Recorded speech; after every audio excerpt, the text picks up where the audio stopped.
ವಿಭಕ್ತಿ ಪ್ರತ್ಯಯಗಳು. ವಿಭಕ್ತಿ ಪ್ರತ್ಯಯಗಳು. ಓಕೆ, ವಿಭಕ್ತಿ ಪ್ರತ್ಯಯಗಳು ನಿಮಗೆ ಗೊತ್ತು. ಪ್ರಥಮ, ದ್ವಿತೀಯ, ತೃತೀಯ, ಚತುರ್ಥಿ, ಪಂಚಮಿ, ಷಷ್ಠಿ, ಸಪ್ತಮಿ, ಸಂಬೋಧನ. ಹೌದೇ ಇಲ್ಲ? ಸೊ ಅವೆಲ್ಲ ಗೊತ್ತು.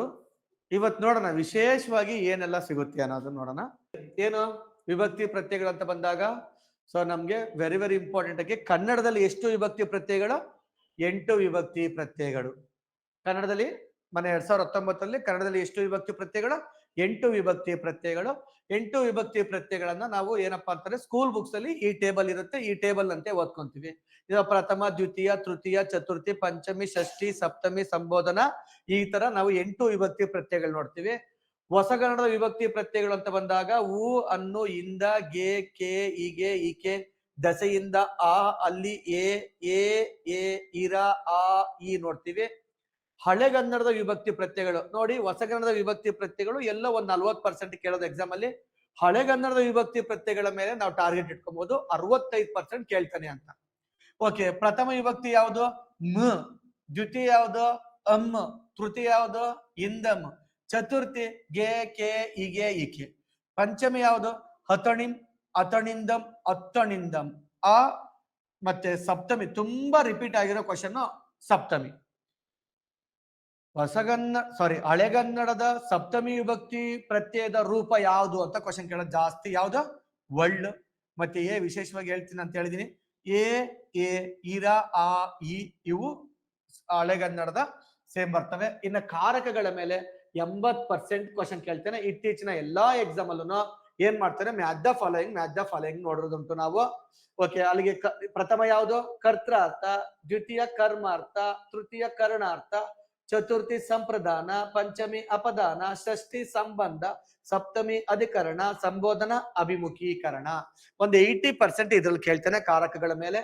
ಇನ್ನು ಹೊಸಗನ್ನಡ ಈ ತರ ಅಂದ್ರೆ ಯಾವ್ದೋ ಒಂದು ಪದವನ್ನು ತಗೊಂಡು ನಾವು ವಿಭಕ್ತಿ ಪ್ರತ್ಯಯ ಹಚ್ಕೊಂಡು ಹೇಳುವಾಗ ಹೆಂಗೆ ಹೇಳ್ತೀವಿ?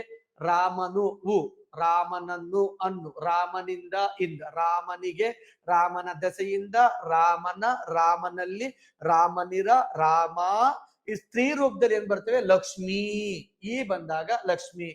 ಏನು ಮತ್ತು ಎ ವಿಶೇಷವಾಗಿ ಹೇಳ್ತೀನಿ ಅಂತ ಹೇಳಿದೀನಿ. ಓಕೆ, ಇನ್ನು ಹಳೆಗನ್ನಡದಂತ ಬಂದಾಗ ಈಗ ಹಳೆಗನ್ನಡದ ಮ, ರಾಮಂ. ಅಮ್, ರಾಮನಂ.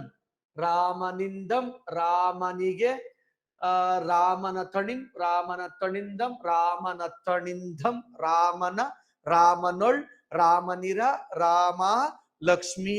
ಇದು ಸ್ತ್ರೀ ರೂಪದಲ್ಲಿ ಬರ್ತವೆ. ಓಕೆ, ಸೊ ಇದನ್ನ ಬಿಟ್ಟು ಎಲ್ಲಾ ಮಕ್ಕಳು ಓದ್ಕೊ ಬಂದಿರ್ತಾರೆ. ಇದನ್ನ ಎಲ್ಲಾ school 8th, 9th, 10th book ಅಲ್ಲಿ ಈ ಚಾರ್ಟ್ ಅನ್ನ ಇರುತ್ತೆ. ಎಲ್ಲಾ ಮಕ್ಕಳು ಓದ್ಕೊಂಡ್ ಬಂದಿರ್ತಾರೆ. ಆದ್ರೆ ವಿಶೇಷವಾಗಿ ನಮ್ಮ ಕಾಂಪಿಟೇಟಿವ್ ಎಕ್ಸಾಮ್ ನಲ್ಲಿ ಕೇಳಲೇಬೇಕಾದಂತ ಪ್ರಶ್ನೆಗಳು ನೋಡ್ರಿ. ನೋಟ್ 1 ಅಂತ ಹೇಳ್ತೀನಿ. ಸೊ ಪ್ರಥಮ ವಿಭಕ್ತಿ ಪ್ರತ್ಯಯ. ಓಕೆ, ಪ್ರಥಮ ವಿಭಕ್ತಿ ಪ್ರತ್ಯಯದಲ್ಲಿ ಏನು? ಈಗ ನೋಡ್ರಿ ಹೇಗೆ ಅಂತಂದ್ರೆ, ಈಗ ರಾಮ ಕಾಡಿಗೆ ಹೋದನು, ಕರೆಕ್ಟ್ ಆಗಿದೆ ಲೈನ್. ಅದನ್ನ ನಾನು ರಾಮನು ಅನ್ನೋದು ಪ್ರಥಮ ವಿಭಕ್ತಿ ಪ್ರತ್ಯಯ ಹಚ್ಕೊಂಡು ಹೇಳಲೇಬೇಕಾ? ಇಲ್ಲಲ್ಲ. ರಾಮನು ಕಾಡಿಗೆ ಹೋದನು ಅಂತ ಹೇಳಲೇಬೇಕಾ? ಏನಿಲ್ಲ. ಈಗ ನೋಡ್ರಿ, ಅತ್ತೆ ಒಡೆದ ಪಾತ್ರೆಗೆ ಬೆಲೆ ಇಲ್ಲ. ಹೌದು ನಿಜ. ಆದ್ರೆ ಸೊಸೆ ಒಡೆದ ಪಾತ್ರೆಗೆ ಮಾತ್ರ ಬೆಲೆನೆ. ನಿಜನೇ ಇಲ್ಲ? ಓಕೆ, ಅತ್ತೆ ಹೊಡೆದ ಪಾತ್ರೆಗೆ ಬೆಲೆ ಇಲ್ಲ. ಕರೆಕ್ಟ್ ಆಗಿ ಐತಲ್ಲ ಏನು? ನಾನು ಅತ್ತೆಯು ಅಂತ ಹೇಳಲೇಬೇಕಾ? ಇಲ್ಲಲ್ಲ. ಅತ್ತೆಯು ಪ್ರಥಮ ವಿಭಕ್ತಿ ಪ್ರತ್ಯಯ ಹಚ್ಕೊಂಡು ಹೇಳಲೇಬೇಕಾ? ಇಲ್ಲ. ಕರೆಕ್ಟ್ ಆಗಿರ್ತಾನೆ. ಅಂದ್ರೆ ಪ್ರಕೃತಿಯೇ ತನ್ನ ಕಾರ್ಯವನ್ನು ತಾನೇ ನಿರ್ವಹಿಸುವುದರಿಂದ ಸೊ ಯಾವ ಅವಶ್ಯಕತೆ ಇಲ್ಲ? ಪ್ರಥಮ ವಿಭಕ್ತಿ ಪ್ರತ್ಯಯದ ಅವಶ್ಯಕತೆ ಇಲ್ಲ. ಈಗ ಕುರಿ ಹೊಲದಲ್ಲಿ ಮೇಯ್ತಿದೆ, ಕರೆಕ್ಟ್ ಆಗಿದೆ ತಾನೆ? ಕುರಿಯು ಪ್ರಥಮ ವಿಭಕ್ತಿ ಪ್ರತ್ಯಯ ಹಚ್ಕೊಂಡ್ಲೇಬೇಕಾ? ಇಲ್ಲಲ್ಲ. ಈಗ ದೋಣಿ ನೀರಿನಲ್ಲಿ ಮುಳುಗಿತು, ಕರೆಕ್ಟ್ ಆಗಿದೆ ತಾನೆ? ದೋಣಿಯು ಅಂತ ಹೇಳಲೇಬೇಕಾ? ಏನಿಲ್ಲಲ್ಲ. ಪ್ರಥಮ ವಿಭಕ್ತಿ ಪ್ರತ್ಯಯದ ಅವಶ್ಯಕತೆ ಇಲ್ಲ. ಇಲ್ಲಿ ನೋಡ್ರಿ, ಈಗ ಗುರು ಪಾಠವನ್ನು ಹೇಳಿದರ, ಗುರುವು ಅಂತ ನಾನು ಪ್ರಥಮ ವಿಭಕ್ತಿ ಪ್ರತ್ಯಯ ಹಚ್ಕೊಂಡ್ಲೇಬೇಕಾ? ಇಲ್ಲಲ್ಲ. ಗುರು ಪಾಠವನ್ನು ಹೇಳಿದ್ರೆ ಕರೆಕ್ಟ್ ಆಗಿರ್ತಾರೆ. ಅಂತಂದ್ರೆ ಪ್ರಕೃತಿಯೇ ತನ್ನ ಕಾರ್ಯವನ್ನು ತಾನೇ ನಿರ್ವಹಿಸುವುದರಿಂದ ಪ್ರಥಮ ವಿಭಕ್ತಿ ಪ್ರತ್ಯಯದ ಅವಶ್ಯಕತೆ ಇಲ್ಲ ಎಂಬುದು ಆಧುನಿಕ ಭಾಷಾ ತಜ್ಞರ ಅಭಿಪ್ರಾಯ. ಇತ್ತೀಚೆಗೆ ನೀರು ಸರಬರಾಜು ಇಲಾಖೆಯಲ್ಲಿ ಈ ಪ್ರಶ್ನೆ ಆಗಿದ್ದು ಉಂಟು. KSWUD ಅಂತಾನೆ ಏನೋ ಒಂದು FDEE ಅಂತ ಒಂದು ಗ್ರೂಪ್ ಸಿ ಎಕ್ಸಾಮ್ ನಡೀತು. ಆ ಎಕ್ಸಾಮ್ ಅಲ್ಲಿ ಈ ಕ್ವಶನ್ ಕೇಳಿದ್ದು ಉಂಟು. ಓಕೆ, ನೆಕ್ಸ್ಟ್ ನೋಟ್ 2 ಹೇಳ್ತೀನಿ. ಪಂಚಮ ವಿಭಕ್ತಿ ಪ್ರತ್ಯಯ. ನೋಡ್ರಿ, ಪಂಚಮಿ ವಿಭಕ್ತಿ ಪ್ರತ್ಯಯ ಮೂಲತಃ ಸಂಸ್ಕೃತದ್ದು. ನೋಡ್ರಿ, ಇದು ಪಂಚಮಿ ವಿಭಕ್ತಿ ಪ್ರತ್ಯಯದ ಕಾರ್ಯವನ್ನ ತೃತೀಯ ವಿಭಕ್ತಿ ಪ್ರತ್ಯಯವೇ ಏನ್ ಮಾಡ್ತಾ ಐತೆ, ತನ್ನ ಕೆಲಸವನ್ನ ನಿರ್ವಹಿಸ್ತಿದೆ. ಹಾಗಾಗಿ ಪಂಚಮಿ ವಿಭಕ್ತಿ ಪ್ರತ್ಯಯದ ಅವಶ್ಯಕತೆ ಇಲ್ಲ. ಈಗ ಈಗ ರಾಮನಿಂದ ರಾಮನಿಂದ ರಾವಣನು ಕೊಲ್ಲಲ್ಪಟ್ಟನೋ ಕರೆಕ್ಟ್ ಆಗಿತ್ತಲ್ಲ. ಇದನ್ನ ರಾಮನ ದೆಸೆಯಿಂದ ಅಂತ ಬರೀಲೇಬೇಕಾ? ಏನಿಲ್ಲಲ್ಲ, ಹೌದಲ್ಲ? ಈಗ ಅಂದ್ರೆ ಈ ದೆಸೆಯಿಂದ ಪಂಚಮಿ ವಿಭಕ್ತಿ ಪ್ರತ್ಯಯದ ಕಾರ್ಯವನ್ನ ತೃತೀಯ ವಿಭಕ್ತಿ ಪ್ರತ್ಯಯವೇ ತಮ್ಮ ಕಾರ್ಯವನ್ನು ನಡೆಸಬಹುದಲ್ಲ, ಹೌದಲ್ಲ? ಪೆನ್ನಿನಿಂದ ಬರೆಯಲ್ಪಟ್ಟಿತ್ತು, ಪೆನ್ನಿನ ದೆಸೆಯಿಂದ ಏನಿಲ್ಲಲ್ಲ. ಪಂಚಮಿ ವಿಭಕ್ತಿ ಪ್ರತ್ಯಯದ ಕಾರ್ಯವನ್ನ ತೃತೀಯ ವಿಭಕ್ತಿ ಪ್ರತ್ಯವೇ ನಡೆಸುವುದರಿಂದ ಪಂಚಮಿ ವಿಭಕ್ತಿ ಪ್ರತ್ಯಯದ ಅವಶ್ಯಕತೆ ಇಲ್ಲ ಎಂಬುದು ಆಧುನಿಕ ಭಾಷಾ ತಜ್ಞರ ಅಭಿಪ್ರಾಯ. ಮತ್ತೆ ಇತ್ತೀಚಿನ ಒಂದು ಎಕ್ಸಾಮ್ ಅಲ್ಲಿ BMTC ಪೇಪರ್ ನಲ್ಲಿ ಈ ಕೆಳಗಿನ ಯಾವ ವಿಭಕ್ತಿ ಪ್ರತ್ಯಯವು ಸ್ವತಂತ್ರವಾದ ವಿಭಕ್ತಿ ಪ್ರತ್ಯಯವಿಲ್ಲ ಅಂತ, ಸ್ವತಂತ್ರವಾದ ವಿಭಕ್ತಿ ಪ್ರತ್ಯಯವಲ್ಲ ಅಂತ ಕೇಳಿದ, ಅಲ್ಲಿಗೆ ಪಂಚಮಿ ವಿಭಕ್ತಿ ಪ್ರತ್ಯಯವು ಏನಲ್ಲ, ಸ್ವತಂತ್ರವಾದ ವಿಭಕ್ತಿ ಪ್ರತ್ಯಯವಲ್ಲ. ಯಾಕಂದ್ರೆ ಮೂಲತಃ ಸಂಸ್ಕೃತದ್ದು, ಮತ್ತೆ ಇದರ ಕೆಲಸವನ್ನ ತೃತೀಯ ವಿಭಕ್ತಿ ಪ್ರತ್ಯಯವೂ ನಡೆಸಬಹುದು. ಹಾಗಾಗಿ ಇದು ಸ್ವತಂತ್ರವಾದ ವಿಭಕ್ತಿ ಪ್ರತ್ಯಯವಲ್ಲ. ಓಕೆ, ನೆಕ್ಸ್ಟ್ ನಾನು ನೋಟ್ 3 ಅಂತ ಹೇಳಿದೆ. ನೋಡ್ರಿ, ನೋಟ್ 3 ಅಲ್ಲಿ ಷಷ್ಠಿ ವಿಭಕ್ತಿ ಪ್ರತ್ಯಯದ ಬಗ್ಗೆ, ಅಂದ್ರೆ ಷಷ್ಠಿ ವಿಭಕ್ತಿ ಪ್ರತ್ಯಯದ ಕಾರಕ ಇದೆಯಲ್ಲ, ಸಂಬಂಧ ಎಂಬ ಕಾರಕ, ಈ ಸಂಬಂಧ ಎಂಬ ಕಾರಕವನ್ನು ತೆಗೆದುಹಾಕಲಾಗಿದೆ. ಹೆಂಗೆ ಅಂತಂತೀರಾ? ಈಗ ನೋಡ್ರಿ, ಕಾಲಿನ, ಅರಸನ, ಗಿಳಿಯ ಅನ್ನೋದು ಷಷ್ಠಿ ವಿಭಕ್ತಿ ಪ್ರತ್ಯಯ ಇದೆಯಲ್ಲ, ಷಷ್ಠಿ ವಿಭಕ್ತಿ ಪ್ರತ್ಯವೇ ತಮ್ಮ ಕಾರ್ಯವನ್ನು ನಿರ್ವಹಿಸ್ತಾ ಇದೆ. ಮತ್ತೆ ಸಂಬಂಧ ಎಂಬ ಕಾರಕದ ಅವಶ್ಯಕತೆ ಏನೈತೆ? ಇಲ್ಲಲ್ಲ. ಹಾಗಾಗಿ ಈ ಕೆಳಗಿನ ಯಾವ ವಿಭಕ್ತಿ ಪ್ರತ್ಯಯದ ಕಾರಕವನ್ನು ತೆಗೆದು ಹಾಕಲಾಗಿದೆ ಅಂತ ಕೇಳಿದ್ರೆ, ಷಷ್ಠಿ ವಿಭಕ್ತಿ ಪ್ರತ್ಯಯದ ಸಂಬಂಧ ಎಂಬ ಕಾರಕವನ್ನ ಏನ್ ಮಾಡಿದ್ದಾರೆ? ತೆಗೆದು ಹಾಕಲಾಗಿದೆ. ಈ ಕ್ವಶನ್ ತುಂಬಾ ಬಾರಿ ಒಂದ್ 3-4 KPSC ಎಕ್ಸಾಮ್ ಅಲ್ಲೇನೆ ಕೇಳಿರೋದುಂಟು. ಈ ಪ್ರಶ್ನೆ ಈಗಾಗ್ಲೇ ಪ್ರಶ್ನೆ ಆಗೈತೆ. ಸೊ ಈ ಕೆಳಗಿನ ಯಾವ ವಿಭಕ್ತಿ ಪ್ರತ್ಯಯದ ಕಾರಕವನ್ನು ತೆಗೆದು ಹಾಕಲಾಗಿದೆ? ಷಷ್ಠಿ ವಿಭಕ್ತಿ ಪ್ರತ್ಯಯದ ಸಂಬಂಧ ಎಂಬ ಕಾರಕವನ್ನ ಏನ್ ಮಾಡಲಾಗಿದೆ? ತೆಗೆದು ಹಾಕಲಾಗಿದೆ. ಓಕೆ, ನೆಕ್ಸ್ಟ್ ನೋಟ್ 4 ಅಲ್ಲಿ ಹೇಳ್ತೀನಿ. ಸಪ್ತಮಿ ವಿಭಕ್ತಿ ಪ್ರತ್ಯಯ ವೆರಿ ವೆರಿ ಇಂಪಾರ್ಟೆಂಟ್, 100% ಎಕ್ಸಾಮ್ ಅಲ್ಲಿ ಕೇಳೋದು.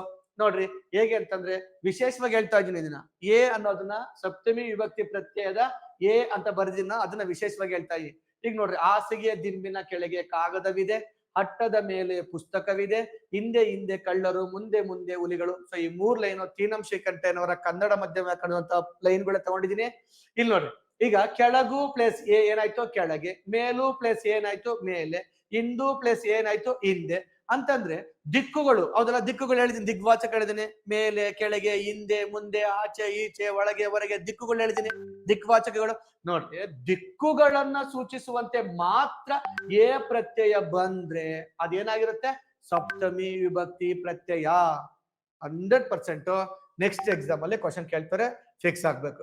ಎಲ್ಲಾ ಮಕ್ಕಳು ಹಾಸಿಗೆ ದಿಂಬಿನ ಕೆಳಗೆ ಕಾಗದವಿದೆ ಕೆಳಗೆ ಕೊಟ್ಬಿಟ್ರೆ 100 ಭಾಗ ಚತುರ್ಥಿ ಬಂತು 99. ಕೀ ಆನ್ಸರ್ ಕೊಟ್ಟಾಗ ಎಷ್ಟಾಯ್ತಾ? 9. ಅಯ್ಯೋ, ಏನೋ ಹಿಂಗಾಗೋಯ್ತು, ನಾವು ಸರಿಯಾಗಿ ಓದಿಲ್ಲ, ಹೌದೇ ಇಲ್ಲ? ದಿಕ್ಕುಗಳನ್ನ ಸೂಚಿಸುವಂತೆ ಮಾತ್ರ ಎ ಪ್ರತ್ಯಯ ಬಂದ್ರೆ ಅದ್ಯಾವುದೋ ಸಪ್ತಮಿ ವಿಭಕ್ತಿ ಪ್ರತ್ಯಯ, ಫಿಕ್ಸ್ ಆಗ್ಬೇಕು.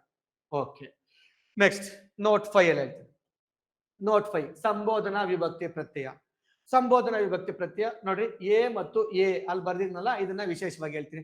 ಯಾವಾಗ ಎ ಮತ್ತು ಎ ಅಂತಂದ್ರೆ, ನೋಡ್ರಿ, ಮೊರೆ ಹಿಡಿಯುವಂತೆ ರಿಕ್ವೆಸ್ಟ್, ಒಬ್ಬರ ಹತ್ರ ನಾವು ಗೋಗರಿಯೋದು, ಒಬ್ಬರ ಹತ್ರ ಮೊರೆ ಹಿಡಿಯುವಂತೆ ಎ ಅಥವಾ ಎ ಪ್ರತ್ಯಯ ಬಂದ್ರೆ ಅದು ಯಾವ್ದಾಗುತ್ತೆ? ಸಂಬೋಧನಾ. ನೋಡ್ರಿ, ಗಿಳಿಯೇ ನೀನಾದರೂ ಒಂದು ಕಥೆಯನ್ನು ಹೇಳೋ, ಮೊರೆ ಇಡ್ತಿಲ್ವಾ ಗಿಳಿ ಹತ್ರ? ಗಿಳಿಯೇ ನೀನಾದರೂ ಒಂದು ಕಥೆಯನ್ನು ಹೇಳೋ, ಹಾವೆ ಹಾವೆ ಎಡಬಿಚ್ಚು, ಹಾವೆ ಎ, ಹಾವೆ ಹಾವೆ ರಿಕ್ವೆಸ್ಟ್ ಮಾಡ್ತಿಲ್ಲ, ಮೊರೆ ಹಿಡಿಯುವಂತೆ. ಅರಸನೇ ಏ, ನೋಡ್ರಿ, ಅರಸನೇ ಭಿನ್ನಹ ಒಂದುಂಟು, ಕಲಹ ಒಂದುಂಟು, ಮೊರೆ ಹಿಡಿಯುವಂತೆ ದೇವರೇ ನನ್ನನ್ನು ರಕ್ಷಿಸೋ, ಮೊರೆ ಹಿಡಿಯುವಂತೆ ಎ ಅಥವಾ ಎ ಪ್ರತ್ಯಯ ಬಂದ್ರೆ ಅದು ಯಾವುದು?